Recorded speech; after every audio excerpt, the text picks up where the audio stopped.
Welcome to the Counselling Tutor Podcast, the must-listen-to podcast for students of counselling and psychotherapy. Here are your hosts, Rory Lees-Oakes and Ken Kelly.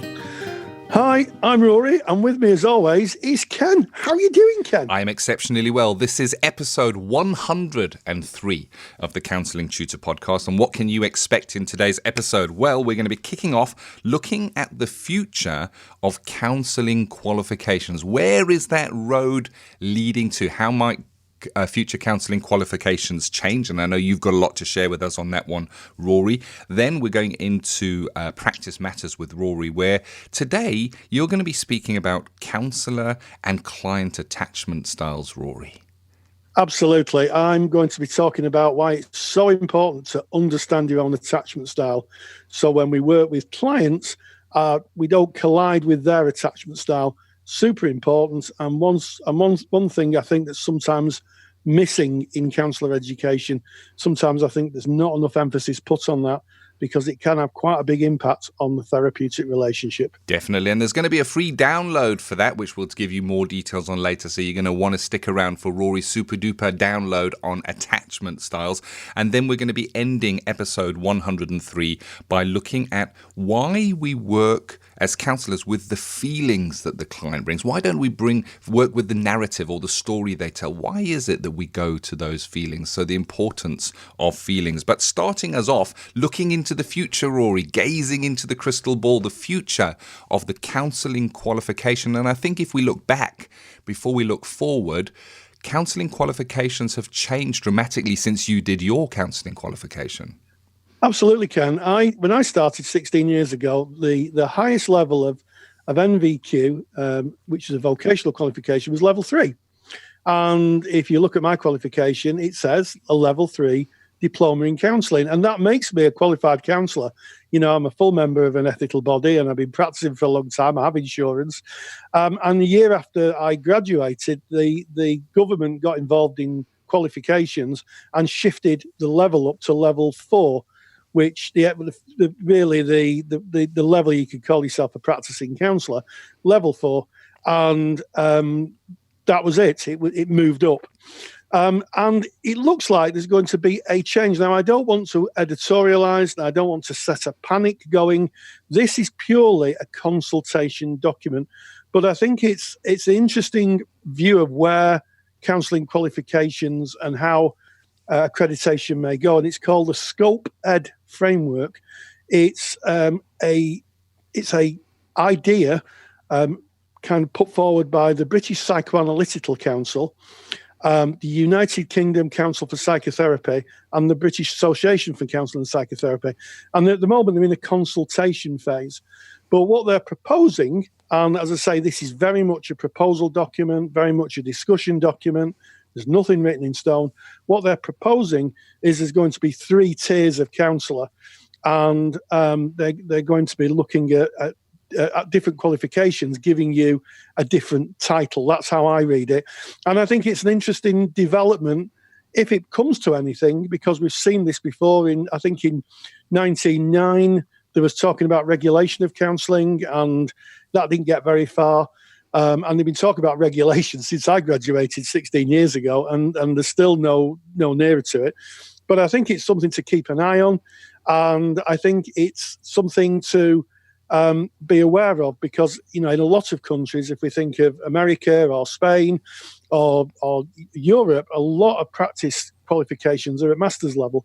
Yeah. So it's something to be considered, something to keep an eye on. And of course, it's a consultative process, which means that if you're a member of these organisations, you have a voice. As a member, you have a voice. You can voice your view on it.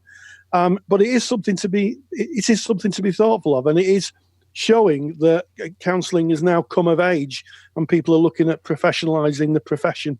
It is. It's very interesting. I was recently on vacation, Rory, in South Africa, and I have a very good friend who is in private practice in South Africa, and we were talking about the difference in the qualifications. She is a lecturer of counselling. She lectures at a university, and if you're in South Africa, you need a minimum of a degree, of degree to go into practice. And as you've already mentioned, that varies across the world. There are countries, Canada I think is another one, where you need to hold a master's degree in order to sit there and work with somebody's pain, their feelings, their journey that they have traveled. And I guess it's understandable in that we need to be insightful, we need to be educated in what we practice, we need to be responsible, we need to undertake continuing professional development. I know, Rory, you have over the last 16 years probably done your counselling qualification again and again and again and again and again in the terms of the CPD that you've done. As we've seen, that prices always go up, isn't it? If you look back 10 years at what prices were and you look what they are today, prices go up. And so it seems like so do the educational requirements for counselling. Yes, and what I would say is that, through the years that I practiced, when I started, no one was talking to any great extent about post-traumatic stress disorder. I did my research on PTSD. And I know a lot of my peers who I presented to were fascinated by it. They never heard about it before, and 16 years on, we know so much more about trauma. And I've got to be honest, it doesn't really appear as a criteria within a lot of level 4 educational bodies. And it's something that we, as a therapist, I meet on a regular basis, and I know colleagues do. So there's definitely something there, but it will be interesting to see how this plays out. And as I say, I don't want to alarm anybody. This could be quite a long process. It started in November 2018, and it really is a consultation document. We'll put a link into the show notes so you can inspect it yourself and make of it what you want. But I do think that it's possibly going to change the shape of practice in the UK. But as I say, at the moment, just in the consultation phase. And we've been here before with regulation and nothing came of it. Yeah, I think the message that I'm getting loud and clear, Rory, is don't panic. Those words, if anyone's read Hitchhiker's Guide to the Galaxy, they speak about the book with the big words, big friendly words, don't panic, printed very in bold letters on the cover.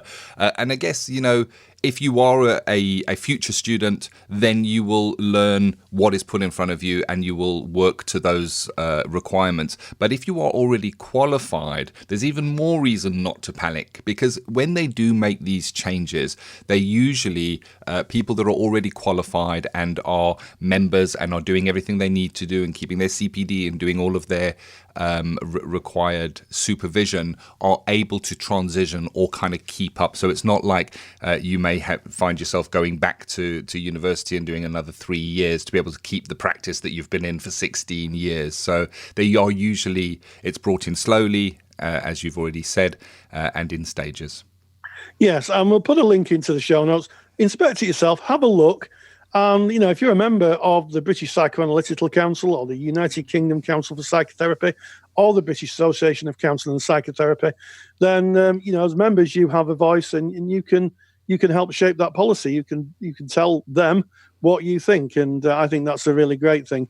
But as I say, only in the planning stage. And I would say keep calm and counsel on. I like it. And what you're saying there of get in and get your voice heard, I think that's really important. It's no good not saying anything now, watching it play out and then grumbling afterwards. We have a say.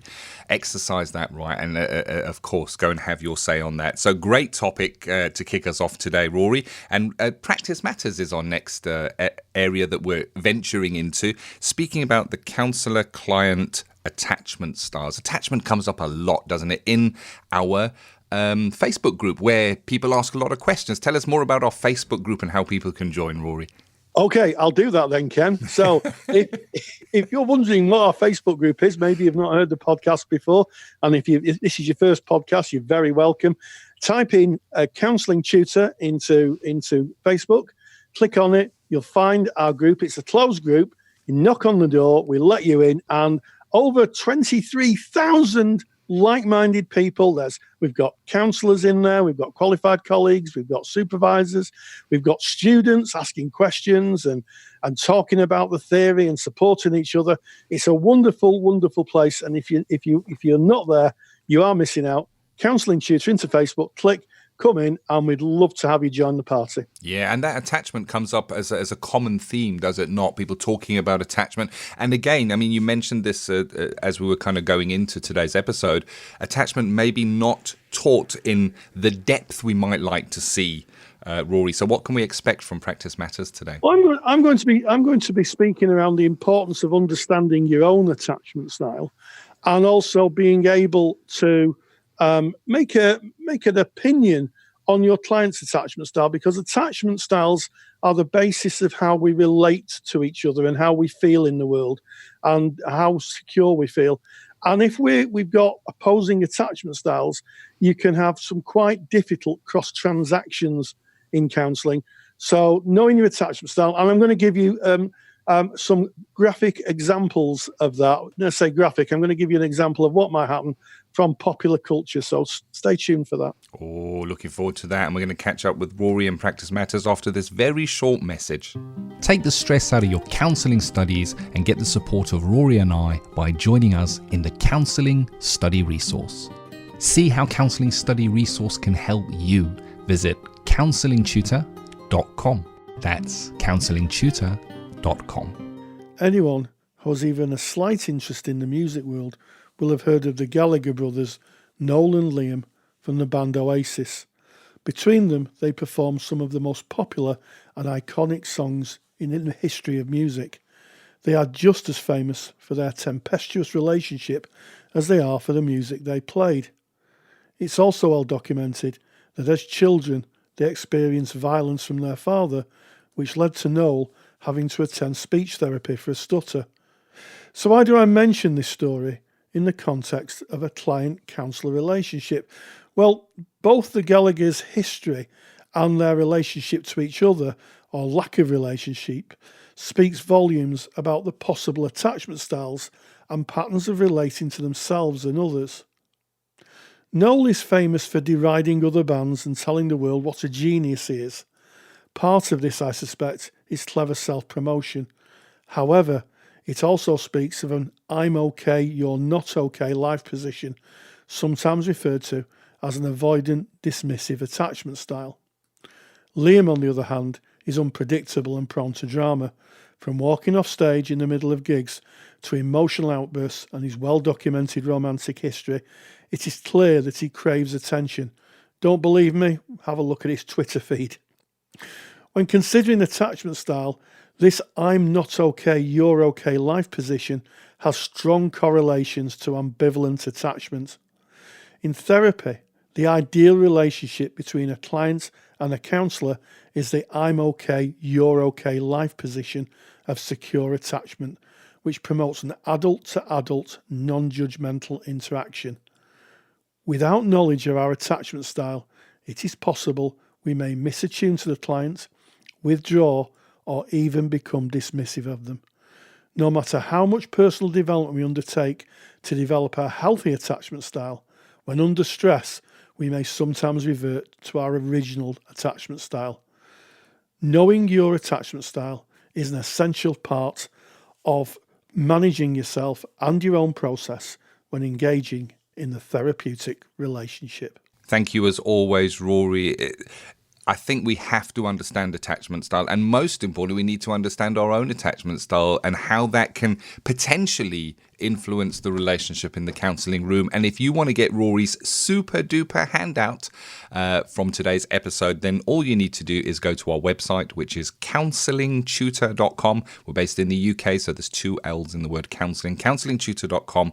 At the very top of the page, you'll see all the different links. Just click on the podcast link. It's going to take you through to all of our past podcast episodes. Make your way to episode 103. That's today's episode. All of the show notes are there, including the links that Rory mentioned earlier in today's episode, and you can download Rory's super duper handout from that page free of charge. You just put in your email address and we will get that to you. And of course, if you are already a member of our paid for side of Counselling Tutor, which is called the Counselling Study Resource, then that handout has already been added to your handouts vault. Log in, it is there waiting for you. So moving from attachment into why we work with feelings. Tell me more about that, Rory. Yes, it's interesting. This is a question that was asked. We recently did a question and answers session for Counselling Study Resource members and other interested people as an open lecture. And we got a lot of questions. Some we couldn't answer because we didn't have the time. And one of them is, why do we work with feelings, and what are feelings for? Well, the answer is a bit kind of nuanced. The reason we have feelings as human beings is because they are the most direct form of working out danger or where we are in the world. So, if you think of going through the tundra with your spear chasing a saber-toothed tiger, I'm not really sure that human beings and saber-toothed tigers, before anybody writes in, we're in the same time. So please don't write in and tell me that. But the idea was that if said saber-toothed tiger or fierce animal charged at you, you'd get a feeling of fear, and you would, for want of a better word, in my Gorton patois, leg it. And the reason for that, run away. The reason for that is that you don't have time to think, and feelings come from the part of the brain that gives us an immediate reaction. And that is one of the reasons that we work with feelings in therapy, because clients can sometimes have an immediate reaction, but they cannot connect it to what their thoughts are. And that's what sometimes we call the edge of awareness. They feel something, but they cannot conceptualize it. And that's why counsellors work with feelings. And it's amazing through my years of practice where someone's had a feeling and actually they've not connected it to a thought. It's just, why am I feeling this way? And by working with a client, they now can connect it and think, well, this is it. And that's what we call a light bulb moment. It's because of this. It's because this happened. And once that happens, it's in awareness. And once we work in awareness, people have the capacity to change. But they can only change what they know. The feelings are interesting. And I remember long before I embarked on the journey to study counselling, when I would see counsellors or psychotherapists or psychiatrists, because they were kind of all painted with a very similar brush in films and television programs, they would often be talking about feelings. And I thought, it's a flowery thing. It's kind of this woo type of thing. I'm wiggling my hands as I'm doing the woo. In other words, not defined, not scientific. And it was interesting when I started studying, looking at the main theories, that they are very feeling based. And if you look at person-centered, we speak about incongruence. And incongruence is when you are acting one way in the world, but you're feeling something different inside. It's an incongruence. It's a mismatch between what you are feeling and the way you are acting. And I think that it only made proper sense to me once I was in placement and I was working with clients, and I would so often hear the following presentation. This is what's happening, blah, blah, blah. And they'd give the story, and then they say, I'm feeling this way. And that may be a negative feeling or fear or overwhelm or whatever that may be. And then they would say, but there's no logical reason why I should feel that way. I shouldn't be feeling this way because when I look around, I've actually got this, this, and this, and this. And it was a very clear mismatch between thinking and feeling. And so often our thinking is kind of drives who we are, and the feelings are pushed down, they're repressed, they're held inside. And counselling is about setting them free without judgment and accepting those feelings as they are. Because so often the feelings that human beings carry, it's part of the human condition, they feel are not acceptable to others. They can't show those feelings. They can't express those feelings, sometimes even to self. And an example of that is if you look to a baby, you will see those emotions very, very, very clear in a baby. When they're upset, they're going to bang their hands and be very angry. And when they're hungry, they're going to cry, and they show the feelings that they're feeling inside. But as we kind of grow up, we're given introjected values and conditions of worth that tell us that we shouldn't act and feel that way. Oh, come on, don't cry. You're mummy's big boy. Big boys don't cry. Saying, hey, don't trust those feelings. Don't show those feelings. You need to ignore them, swallow them down, and just carry on. And it's very much a cognitive process that I'm just going to get through this and I'm going to hide my feelings. Whereas when you do work with those feelings, there is great therapy therein. Indeed. And the thing about being a whole person is about embracing both the thinking, the cognitive side of you, which Ken talked about, and also the feeling side. We think of the cognitive and the affective domain, and the affective is how we feel. And that's what makes people balanced human beings. And if we don't take notice of our feelings, then what may happen is we could get into some quite difficult situations. Feelings also link into the subconscious. Yes. So sometimes we get a feeling that we cannot conceptualize. And, sometimes having a feeling, it may be something that we're just not aware of. It doesn't mean that we're totally ruled by our feelings, or you'd just be like my 2.5-year-old grandson who runs around. I call him Little Ed, as a homage to Freud and the completely free, uncontrollable child. Not that he's uncontrollable, but his emotions dictate what he wants. He doesn't put any thinking in. So what he wants, he wants. And we can't run around like 2-year-olds. So we have to put thinking in. And sometimes our emotions can take over us and stop our thinking. CBT works with that, doesn't it? Looking at irrational thoughts and the feelings connected. But yes, that is why we work with feelings, because they're part of the whole person. Yes, we work with the narrative, but we work with the feelings to help connect them together. And congruence and organismic self in person-centered modality is all about being connected. Your thoughts and your feelings connected together. You're kind of in sync. And when you're not in sync, that's incongruence, basically. Yeah, definitely. So the theories kind of outline it quite strongly. And the thing for me with feelings is they're difficult to describe.